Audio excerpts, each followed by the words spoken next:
If you live in Philadelphia, Pennsylvania, I just want you to know that the Philly Police Oversight Group hasn't investigated any complaints since it started. So basically, all the complaints you get about Philly police, guess what? They haven't even looked into it yet, child. Seriously, they don't even care. And the Citizens Police Oversight Commission was started back in 2021. That's 3 years ago, right? 3 years ago. And all the complaints that were given to this organization were turned over to the Police Internal Affairs. So basically, we are allowing police to investigate themselves and find that themselves have done nothing wrong. What the hell has changed if this is the system? And the agency director, Jameson Rogers, said that he's trying, guys. He's trying. I don't know, man. You gotta try harder because this is ridiculous. How are you allowing police to look into themselves? Lord, have mercy. That's how we got here. This is the whole point of that whole commission being formed in the first place, because police can't be trusted. I mean, what in the world? Listen, if you don't understand why Philadelphia police can't be trusted, I'll give you a prime example right off the top of my head. I didn't even look this up. Philip Nordo was a Philadelphia police detective who was essaying black men. He was putting false charges on them and also threatening to arrest them if they did not give him what he wanted. And he wanted something that was inappropriate. This man was committing law and order SVU types of crimes. And guess what?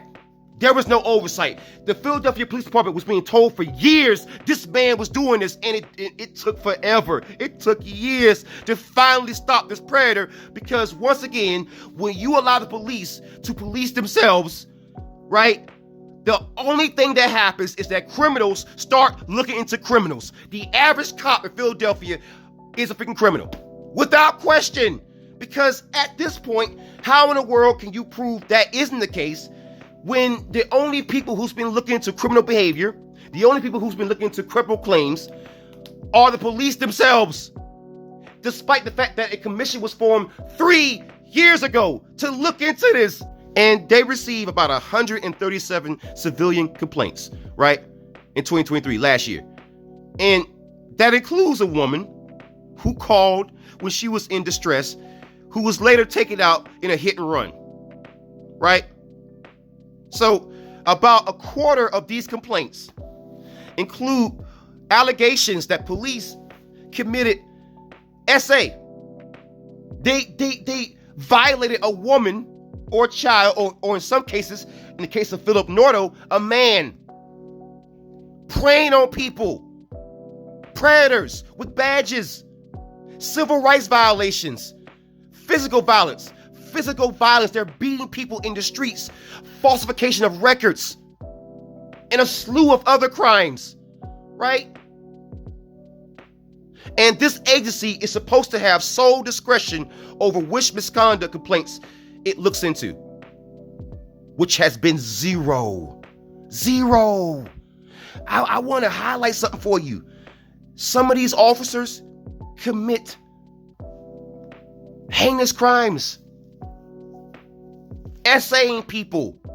Yes.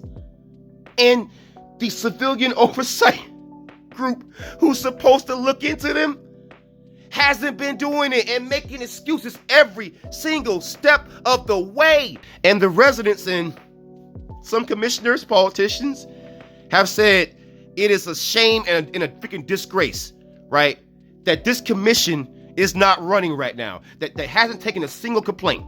It is a disgrace, right? And now they're saying, hey, guys, just be patient. Be patient. We've gotten some officers fired and some officers prosecuted. 4 officers out of the bazillions of complaints out there. Excuse me, you just heard 137 complaints, some of which include allegations of, claims that officers essayed people. And you're bragging about prosecuting 4 officers? 4 officers. What a damn disgrace, man.